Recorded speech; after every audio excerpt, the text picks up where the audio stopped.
Okay, this is chapter 3 of The Outsiders. After the movie was over, it suddenly came to us that Cherry and Marcia didn't have a way to get home. Two-Bit gallantly offered to walk them home. The west side of town was only about 20 miles away, but they wanted to call their parents and have them come and get them. Two-Bit finally talked them into letting us drive them home in his car. I think they were still half scared of us. They were getting over it, though, as we walked to Two-Bit's house to pick up the car. It seemed funny to me that Socs, if these girls were any example, were just like us. They liked the Beatles and thought Elvis Presley was out, and we thought the Beatles were rank and that Elvis was tough, but that seemed the only difference to me. Of course, greasy girls would have acted a lot tougher, but there was a basic sameness. I thought maybe it was money that separated us. No, Cherry said slowly when I said this, it's not just money. Part of it is, but not all. You greasers have a different set of values. You're more emotional. We're sophisticated, cool to the point of not feeling anything. Nothing is real with us. You know, sometimes I'll catch myself talking to a girlfriend and realize I don't mean half of what I'm saying. I don't really think a beer blast on the river bottom is super cool, but I'll rave about one to a girlfriend just to be saying something. She smiled at me. I never told anyone that. I think you're the first person I've ever really gotten through to. She was coming through to me all right, probably because I was a greaser and younger. She didn't have to keep her guard up with me. Rat race is a perfect name for it, she said.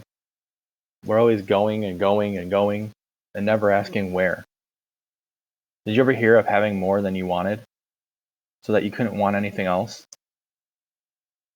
And then started looking for something else to want? It seemed like we're always searching for something to satisfy us, and never finding it. Maybe if we could lose our cool, we could. That was the truth. Socs were always behind a wall of aloofness, careful not to let their real selves show through. I'd seen a social club rumble once. The Socs even fought coldly and practically, and impersonally. That's why we're separated, I said. It's not money. It's feeling. You don't feel anything, and we feel too violently. And, she was trying to hide a smile, that's probably why we take turns getting our names in the paper. Two-Bit and Marcia weren't even listening to us. They were engaged in some wild conversation that made no sense to anyone but themselves. I have quite a rep for being quiet, almost as quiet as Johnny. Two-Bit always said he wondered why Johnny and I were such good buddies. You must make such interesting conversation, he'd say, cocking one eyebrow. You keeping your mouth shut and Johnny not saying anything? But Johnny and I understood each other without saying anything. Nobody but Soda could really get me talking. Till I met Cherry Valance. I don't know why I could talk to her. Maybe for the same reason she could talk to me. The first thing I knew, I was telling her about Mickey Mouse, Soda's horse. I had never told anyone about Soda's horse. It was personal. Soda had this buckskin horse, only it wasn't his. It belonged to a guy who kept it at the stables where Soda used to work. Mickey Mouse was Soda's horse, though. The first day Soda saw him, he said, "There's my horse," and I never doubted it. I was about 10 then. Soda Pop is horse crazy. I mean it. He's always hanging around stables and rodeos, hopping on a horse every time he gets a chance. When I was 10, I thought that Mickey Mouse and Soda looked alike and were alike. Mickey Mouse was a dark gold buckskin, sassy and ornery. Not much more than a colt. He'd come when Soda called him. He wouldn't come for anyone else.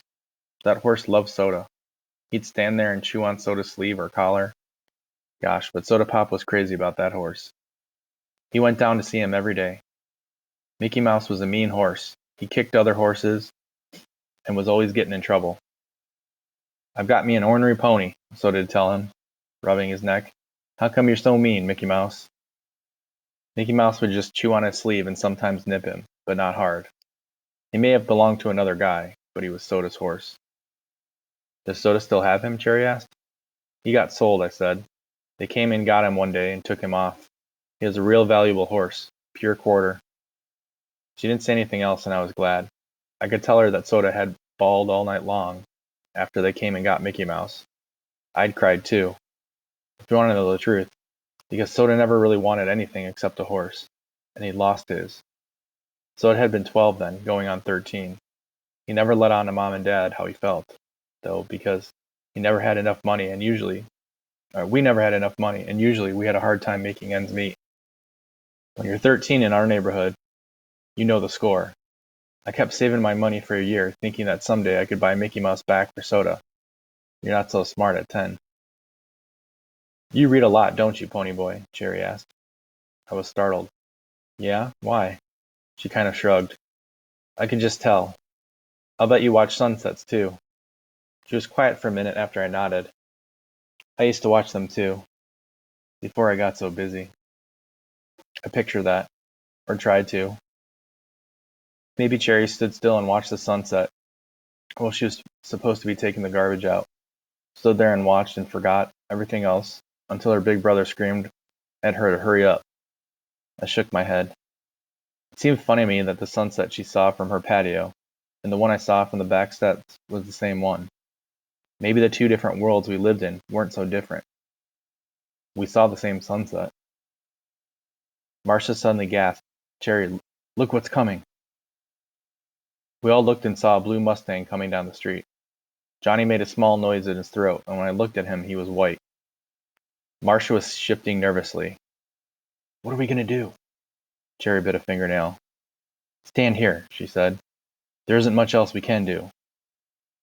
What is it? Two-Bit asked. The FBI? No, Cherry said bleakly. It's Randy and Bob.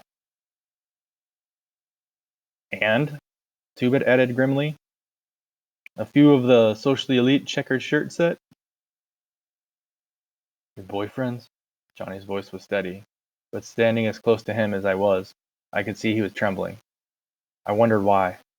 Johnny was a nervous wreck, but he never was that jumpy. Cherry started walking down the street. Maybe they won't see us. Act normal. Who's acting? Two-Bit grinned. I'm a natural normal. Wish it was the other way around, I muttered, and Two-Bit said, Don't get mouthy, Ponyboy. Mustang passed us slowly and went right on. Marcia sighed in relief. That was close. Cherry turned to me. Tell me about your oldest brother. You don't talk much about him. I tried to think of something to say about Derry and shrugged. What's to talk about? He's big and handsome and likes to play football. I mean, what's he like? I feel like I know Soda from the way you talk about him. Tell me about Derry. And when I was silent, she urged me on. He's wild and reckless like Soda? Dreamy like you? My face got hot as I bit my lip. Derry? What was Derry like? I started to say he was a good old guy, but I couldn't. I burst out bitterly. He's not like Soda Pop at all, and sure ain't like me. He's hard as a rock and about as human. He's got eyes exactly like frozen ice. He thinks I'm a pain in the neck. He likes Soda. Everybody likes Soda. But he can't stand me. I bet he wishes he could stick me in a home somewhere, and he'd do it too, if Soda'd let him. Two-Bit and Johnny were staring at me now. No, Two-Bit said, dumbfounded. No, Ponyboy, that ain't right. You got it wrong. Gee, Johnny said softly. I thought you and Derry and Soda got along real well. Well, we don't, I snapped, feeling silly. I knew my ears were red by the way they were burning, and I was thankful for the darkness. I felt stupid compared to Johnny's home. Mine was heaven. At least Derry didn't get drunk and beat me up, or run me out of the house, and I had Soda Pop to talk things over with. That made me mad. I mean, making a fool of myself in front of everyone. And you can shut your trap, Johnny Cade, because we all know you ain't wanted at home either. And you can't blame them. Johnny's eyes went round, and he winced as though I'd belted him. Two-Bit slapped me a good one across the side of the head and hard. Shut your mouth, kid. If you wasn't Soda's kid brother, I'd beat the tar out of you. You knew better than to talk to Johnny like that. He put his hand on Johnny's shoulder. He didn't mean it, Johnny. I'm sorry, I said miserably. Johnny was my buddy. I was just mad. It's the truth, Johnny said with a bleak grin. I don't care. Shut up talking like that, Two-Bit said fiercely, messing up Johnny's hair. We couldn't get along without you. So you can just shut up.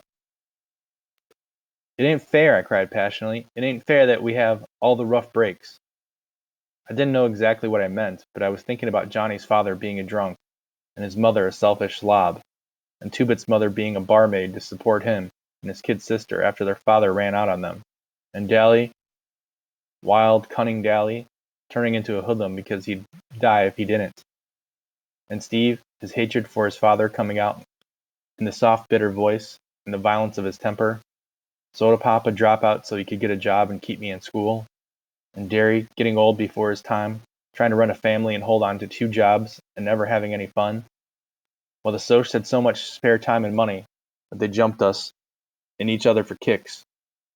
Had beer blasts and river bottom parties because they didn't know what else to do. Things were rough all over, all right. All over the east side. It just didn't seem right to me.